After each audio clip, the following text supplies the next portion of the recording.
তো দুদিন আগে গেছিলাম বাপের বাড়িতে, বাবা খুব অসুস্থ তাই দেখতে, আর সেটার ভিডিওটাই আজকে আপলোড করছি। আর এখন আমি চলে এসেছি দিদি বাড়িতে, কারণ বাপের বাড়ি আর দিদি বাড়ি খুব কাছাকাছি, তাই একই পাড়ার মধ্যে, তাই সবাই মিলে দিদি বাড়িতে এসেছি। তো রাতে এখানে থাকবো, আর বাবা মাও এখানে চলে এসছে, তাই বাপের বাড়িই বললাম আর দিদি বাড়ি বললাম না, কারণ দুটো বাড়ি কাছাকাছি। আর এই যে আমি ড্রেসটা চেঞ্জ করে নিলাম, আর এখানে রাত হয়ে গেছে, সবাই খেতে বসে পড়েছে।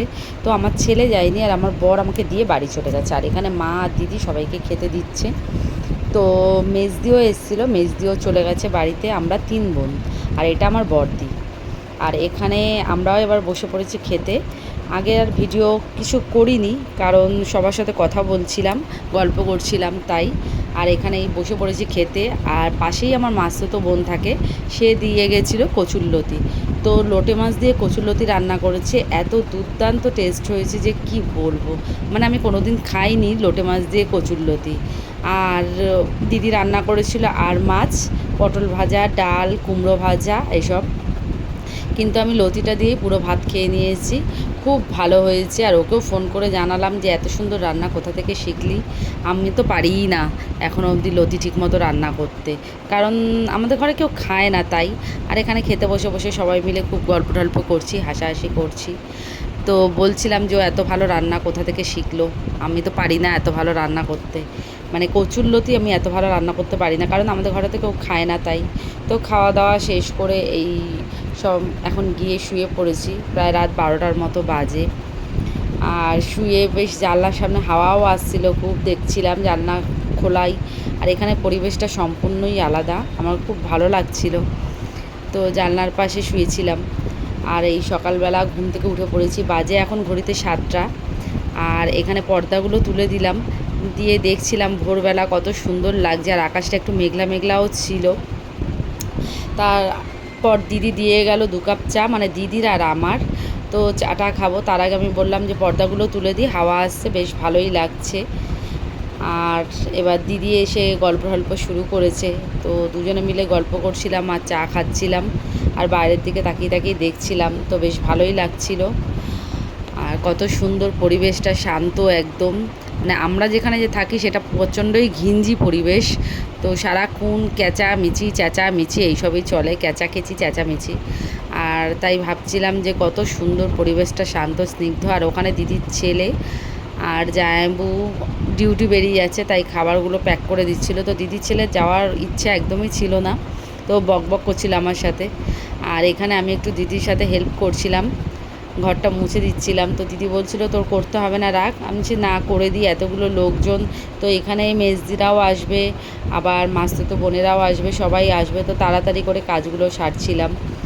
তো একটু ঘর ঠর মুছে দিদিকে একটু হেল্প করে দিচ্ছিলাম, যাতে তাড়াতাড়ি হয়ে যায়। তারপরে রান্নাও বসাতে হবে, অনেকগুলো লোকের রান্না করতেও তো টাইম লাগবে। আর এখানে আমি এই যে স্নানটা সেরে এসেছি, দিদি বললো তাড়াতাড়ি স্নান করে আয়, নাহলে জলটা গরম হয়ে যাবে রোদ উঠলে। তাই তাড়াতাড়ি করে আমি স্নানটা সেরে এসেছি। সেরে এসে এখানে আটা মাখতে বসে পড়েছি, কারণ রুটি হবে। দিদি বলছিল কি খাবে, আমি বললাম রুটি করতে, সবাই মিলে রুটি খাবো। তো রুটি আর কুমড়ো আলুর তরকারিও করেছিল, খুব ভালো রান্না করে। আর তাই যেমনভাবেই রান্না করুক না কেন বেশ ভালোই লাগে। আমি এখানে আটাটা মেখে দিচ্ছিলাম, একটু হেল্প করে দিচ্ছিলাম দিদিকে, তাহলে তাড়াতাড়ি হবে। আর স্নানও হয়ে গেছিলো আমার। এখন বাজে সকাল 8:30টার মতো। তো স্নান টান সেরে আমি এই আটাটা মেখে দিচ্ছি। এরপর অনেকগুলো রান্নাও বসাবে দিদি, কারণ সবাই চলে আসবে। আর বাবারও শরীরটা খারাপ, বাবাও টিফিন করবে, তার জন্য তাড়াহুড়া করে আমি একটু হেল্প করে দিচ্ছিলাম। দিদি ওখানে তরকারিটাও বসিয়ে দিয়েছিল, তরকারিটাও হয়ে গেছিলো। এই আটাটা মাখা হলে আমি একটু বেলে দেবো ওকে, তাহলে ওর করতে সুবিধা হবে। তারপর ডাল বসাবে, মাছ হবে, আরও অনেক কিছু রান্না হবে। করতেও তো সময় লাগে না এগুলো, আর গরমের মধ্যে অতক্ষণ ধরে রান্না করতেও কারোর ভালো লাগে না। একটু সবাই মিলে বসে গল্প করব তা নয়, সারাক্ষণ রান্না খাওয়া এইসবই। এই যে এখানে মাছের মাথা ভাজছে দিদি, মানে মাছের মাথা দিয়ে ডাল হবে। আর এখানে আমি আটাগুলো মেখে রেখেছি, আর তরকারিটাও হয়ে গেছে, আটাটা গোল্লাও করে রেখেছি। দিদি বলছে দাঁড়া আমি একটু ডালটা করে নিই, তারপরে তুই বেলে দিবি, আমি ভেজে নেব রুটিটা। ও মশলাগুলো করে নিচ্ছে যত তাড়াতাড়ি সম্ভব হয়। আর গল্প করছি দুজনে। এখানে মা পুজো দিচ্ছে, স্নান হয়ে গেছে মা পুজো দিয়ে নিচ্ছে। তো পুজো দিয়ে দিলে একটু কাজটাও কম হয়, কেন পুজো দিতেও তো অনেকক্ষণ সময় লাগে না। আর আমার মা পুজো দিতে খুব ভালোবাসে।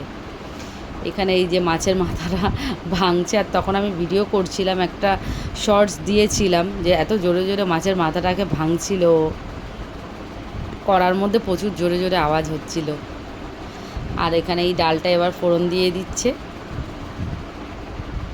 দুজনে মিলে দাঁড়িয়ে দাঁড়িয়ে এখানে হাসাহাসি করছে। এই সময় আমি একটা শর্টসও বানাচ্ছিলাম, তখন এটা দিয়েছিলাম আমি প্রথমেই। আর ডালটা খেয়েও বলছিল, ডালটা রান্না করতে করতেও বলছিল ডালটা কেমন হবে কে জানে, কারণ এটার মধ্যে একটু মুসুর ডালও মেশানো ছিল। তো মাছের মাথার ডালে মুসুর ডাল দেওয়া আমরা কোনো দিন করিনি। তো ও বলছিল বোন কেমন হবে, আমি বললাম ভালোই হবে। তো আমাকে যে টেস্ট করতে দিচ্ছিল যে দেখ কেমন হয়েছে। তো আমি খেয়ে বললাম বাহ ভালোই হয়েছে, দারুণ হয়েছে। বোঝাও যাচ্ছে না যে মুসুর ডাল দেওয়া আছে এটার মধ্যে। তো আমি বললাম একটু মিষ্টি দিতে হবে, একটু মিষ্টি দিয়ে, কারণ আমরা তো একটু ডাল ঢালে মিষ্টি দিই, মানে মাছের মাথার ডাল এইসবে একটু মিষ্টি দিই, মুগ ডালে একটু মিষ্টি দিই। বললাম একটু মিষ্টি কম হয়েছে, একটু মিষ্টি দিতে হবে। তো এমনি ভালোই হয়েছিল ডালটা খেতে। এরপর ডালটা করে রুটিটা বসাবো, রুটিটা করে নেব এরপর। আর এখানে রুটি করতে করতে দুই বোনে রিলস ভিডিও বানাচ্ছিলাম, দুজনে মিলে ফোনটাকে চালিয়ে। তো ভালো লাগছিল। আর দিদিও ছিল, বলছে আমাকেও নিবি, আমিও করব। আবার ওদিক দিয়ে মা এসে দেখছে যে কি করছে দুই মেয়ে পাগলের মতো। মা তো এইসব বোঝে না।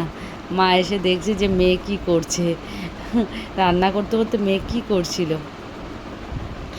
আর দিদি হাসছে তাই দেখে। আর এখানে এই যে আমি একটু মায়ের মাথায় হেয়ার ডাই লাগিয়ে দিচ্ছিলাম। তো চুলগুলো একেবারেই সাদা হয়ে গেছে। আর মার চোখও অপারেশন হয়েছে কিছুদিন আগে, তো অনেক দিন লাগানো হয়নি। তো মা বলছে এত চুলগুলো সাদা হয়ে গেছে, আর নিজে লাগাতেও পারে না। তো আমাকে বলছে তুই একটু লাগিয়ে দে। তো রুটি করে এসে এই লাগিয়ে দিচ্ছিলাম মার মাথায় একটু, আর গল্প করছিলাম।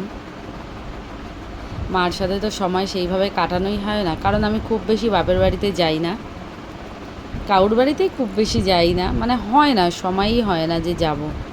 বাড়িতেও কাজ থাকে, আর একটুখানি সময় গিয়ে আবার চলে আসা ভালো লাগে না। কারণ ছেলে মেয়ে বড় হয়ে গেলে তারা মানে সেইভাবে বাবা মার সাথে যায় না কোথাও। তো ওরা থাকে বলে খুব অসুবিধা হয় বাড়িতে। আর এখানে এই যে দিদিও মেজদিও চলে এসছে। তো তিন বোন আর মা মিলে টিফিন করে নিচ্ছি আর গল্প করছিলাম। তো মেজদি যাবে আবার বাবার রিপোর্ট আনতে ডাক্তারের কাছে, তার জন্য একেবারে চুড়িদার পরেই চলে এসছে। মেজদিও আমাদের পাশেই থাকে, বাপের বাড়িতেই। আর এখানে তরকারিটা খুব ভালো হয়েছিল, রুটি তরকারি খাচ্ছিলাম, কিন্তু এতগুলো রুটি আমি খেতে পারবো না, তাই এইটা নিয়েই হাসাহাসি হচ্ছে কার পাতে আমি তুলবো সেই জন্যে। তারপর খেয়ে যথারীতি এই যে মাস্তুতো বোনও চলে এসছে, মাস্তুতো বোনের মেয়েও চলে এসছে, সব গল্পগুজব করছি বসে বসে সবাই মিলে। আর দিদি বলছে আমি এইরকম অবস্থায় আর আমার খালি ভিডিও করছিস তুই, হ্যাঁ লোকে দেখলে কি বলবে। আমি বলছি বাড়িতে কি মানুষ বেনারসি শাড়ি পরে কাজ করে নাকি, আমরা কি সিরিয়াল করি নাকি যে বেনারসি শাড়ি পরে কাজ করব। তারপরে এই যে সব বোনেরা মিলে গল্প করছি, হাসাহাসি করছি, সব পুরনো কথা মনে পড়ে সব গল্পগুজব হচ্ছে, হাসাহাসি হচ্ছে। তারপরে এই যে খেতে বসে পড়েছি। তো অনেক কিছুই রান্না হয়েছিল, কিন্তু সেইভাবে কিছুই খাইনি, ইচ্ছা করছিল না, শুধু চিকেন দিয়েই আমি ভাত খেয়েছিলাম। ভালো লাগছিল না, কারণ অতগুলো রুটি খেয়েছি। আর এখানে দিদি ডাল নিচ্ছে, আমি মেজদির সাথে তাই ইয়ার্কি মারছিলাম যে সব ডালগুলো কি তুই খাবি নাকি, আমাদের জন্য কিছুটা রাখিস। আর আমি ওই যে আবার মানে আগের দিনের কচির লতিটা দিয়ে ভাত খাচ্ছিলাম, খুব ভালো লেগেছে। খেয়ে উঠতে উঠতেই তারপর দেখি ঝমঝমিয়ে বৃষ্টি নেমেছে, মানে এত ওয়েদারটা খারাপ হয়ে গেছে। সকালের দিকে একটু গরম লাগছিল, তারপরেই ওয়েদারটা এত খারাপ হয়ে গেছিলো, প্রচুর বৃষ্টি হচ্ছে। আর এত ভালো লাগছে দাঁড়িয়ে দাঁড়িয়ে দেখতে। আমি ব্যালকনি থেকে দাঁড়িয়ে দাঁড়িয়ে অনেকক্ষণ দেখছিলাম বৃষ্টি, সবাই মিলেই দেখছিলাম, খুব ভালো লাগছিল। আর হাওয়াও হচ্ছে। আর এখানে না মানে দেখলাম সবাই ছাদে উঠে গেছে, তখন প্রায় 3টের মতো বাজে, কেউ স্নান করেনি, সবাই যে যার ছাদে উঠে গিয়ে ভিজছিল। আর জানলা দিয়ে আমি দেখছিলাম। তো বৃষ্টি পড়ছে বাইরে, আর এদিকে মাসুতো বোন কোল্ড ড্রিঙ্কসও দিচ্ছে সবাইকে খাওয়ার জন্যে। তো খাচ্ছিলাম আর বাইরের বৃষ্টি দেখছিলাম, ভালোই লাগছিল। এদিকে আমার বর আর ছেলে বাড়িতে আটকা পড়ে গেছে, ওদের আসার কথা, আসতেও পারছিল না। তারপরে এই যে সবাই মিলে বসে বসে হাসাহাসি করছি, খুব ইয়ার্কি মারছি, ভালোই লাগছিল। মানে সব বোনেরা তো এক জায়গায় হওয়া হয় না, তাই জন্যে। আর এখানে আমি ওপরে মার কাছে শুয়েছিলাম খাটের ওপরে, আর ওরা 3 বোন নিচে শুয়েছিল। আমি বলছি কী গল্প করছিস, আমি শুনবো। তারপরে এই বিকেলের সময় বোন চা বসিয়েছে, মানে ঠেলাঠেলি হচ্ছিল কে চা করবে। তো আমি বললাম আমি তো চা করতে পারবোই না, সবসময় আসলে আমি চা করে খাওয়াই। তো আমার মাসুতো বোন বলছে ঠিক আছে আমি চা করে খাওয়াচ্ছি। আর ও এখানে দেখাতে নিয়ে এসেছিলো যে চিনি হয়েছে কিনা। তারপরে এই যে চা রেডি হয়ে গেছে, সবাই মিলে বসে একসাথে চা খাচ্ছি। তো দিনটা ভালোই কাটছে, মানে সব ভাই বোন যদি এক জায়গায় হই না, বাড়ি কোথায় নাম কী আমাদের সব ভুলে যাই। মানে সবাই মিলে এত মজা হয়, এত আনন্দ হয়। তারপরে এই করতে করতে অনেকটা বিকেলও হয়ে গেছে, বিকেল হয়ে প্রায় সন্ধ্যের কাছাকাছি। তারপর প্রচুর গরমও লাগছিল, তখন আমরা বললাম যে চল একটু ছাদের থেকেও ঘুরে আসি চা খেয়ে। দিদি বললো হ্যাঁ চল। আর এই যে এখন একটু ছাদের ওপর যাচ্ছি, গিয়ে একটু হাওয়া খাই। বৃষ্টিটা কমে যাওয়ার পর তারপর যে কী গরম পড়েছে, তার মাঝখানে আমার ছেলে এসেছিলো, আমার বর এসেছিলো। তো আমার বর খাওয়া দাওয়া করে বেরিয়ে গেছে, আর ছেলে এখন ঘুমাচ্ছে। আর আমরা এই ছাদে এসেছি। আর এই যে মেজদির পুচকে, এটা এত দুরন্ত মানে বলবার মতো না। তারপর এই সন্ধে সন্ধে হয়ে এসছে, বৃষ্টি কমার পর এত গরম, এত গরম মানে বলবার মতো না, এত গরম। আকাশে মেঘ, কিন্তু খুব গরম। তাই ছাদে আসলাম একটু হাওয়া খেতে। আর এখানে এই যে পুচকেগুলো রিলস ভিডিও বানাচ্ছে, বলে মাসি আমাদেরকে একটু ভিডিও বানিয়ে দাও, সারাক্ষণ তুমিই একা ভিডিও বানাও, আর কত কথা, বুড়ো বয়সে তুমি এত কেন ভিডিও বানাও, এই সমস্ত কথা। মানে যাই হোক, লজ্জায় পড়ে ওদেরকেও একটু ভিডিও বানিয়ে দিলাম আমি, কারণ ওরা বাচ্চা কিন্তু সবই বোঝে। বলছে বুড়ো বয়সে কেন তুমি এত ভিডিও বানাও। তো লজ্জায় পড়ে ওদেরকেও একটু ভিডিও করে দিলাম। তো ওরা বেশ খুশি হয়ে গেল। আর এই যে সন্ধ্যাবেলা আমার ছেলেও ঘুমের থেকে উঠে পড়েছে, সবাই এসছে, একসাথে মুড়ি মেখে দিয়েছে দিদি, খাচ্ছিলাম আর গল্প করছিলাম। ওদিকে জামাইবাবুরাও চলে এসছে অফিস থেকে, তো সবাই মিলে গল্প করছিলাম। ভালোই কাটলো সারা দিনটা। আর এখানে এই যে রাতের খাবার রেডি করছে, আর আমার বড় চলে এসছে, আর আমরাও এখন বাড়ি চলে যাব খাওয়া দাওয়া করে। আর এখানে মাসির মেয়ে আলু সেদ্ধ মাখছে। তো অনেকে বলছে ডাল আলু সেদ্ধ দিয়ে ভাত খাবে, তাই আলু সেদ্ধ মাখছে, কিন্তু রান্নাও সব পড়ে আছে। আর এই যে খাওয়া দাওয়া করে আমরা বেরিয়ে এসেছি। আমার ছেলে তো মোটেই যাওয়ার ইচ্ছা নেই, তো আমি বললাম তোর যদি যাওয়ার ইচ্ছা না থাকে তুই থাক। তো তবু কুতে কুতে বেরোলো। আর ওখানে দিদির ছেলেরা সব বলছে তুই আজকে থেকে যা, কিন্তু কি করব, আমাদের তো যেতে হবে, কাজ আছে তাই। তা আর ওখানে ওর বাবা ওকে বকছে যে বৃষ্টি চলে আসলে তারপরে কি বেরোবি। তো রাত তখন প্রায় 11টার কাছাকাছি, আর বাইরে খুব হাওয়াও দিচ্ছিল। তারপরে এই আমরা বেরিয়ে আসলাম বাড়ি যাওয়ার উদ্দেশ্যে। আসলে সব ভাই বোন যখন এক জায়গায় হয় তখন কেউ কাউকে ছেড়ে যেতে চায় না। এমনি সময় কেউ কারোর সাথে দেখা করবে না মাসের পর মাস, কিন্তু যখন এক জায়গায় হবে তখন আর কারোর বাড়ি যাওয়ার ইচ্ছে হয় না। মানে প্রত্যেকের ফ্যামিলিতেই এরকম নিশ্চয়ই হয়, আমাদের শুধু একা না। যে সব ভাই বোনেরা, তাও তো আমার ভাইদের সাথে অনেক দিন দেখা নেই, দাদা ভাইদের সাথে, নাহলে সবাই এক জায়গায় থাকলে যে কত আনন্দ হয়, মানে কিছুই তখন আর মনে থাকে না, শুধু মনে হয় সারা দিন রাত গল্প করি। তারপর যখন চলে আসি খুব মন খারাপ হয়, একদম ভালো লাগে না তখন। ভাবি আবার বাড়িতে যে যার মতো একা সেই একই জীবন কাটাতে হবে, আবার কবে দেখা হবে। কিন্তু সবাই কাছাকাছিই থাকি, তাও কারোর সাথে সেইভাবে দেখা হয় না। আমার বাড়ি থেকে আমার বাপের বাড়ি 1/2 ঘন্টার রাস্তা বাইকে আসলে, তবু ঠিক মতো দেখা সাক্ষাৎ হয় না, আসাও হয় না। আর ওখান দিয়ে দিদির ছেলে এই ব্যাগ ফেলছে, চাবি আছে ওর মধ্যে, চাবিটা ঢুকিয়ে দেবো।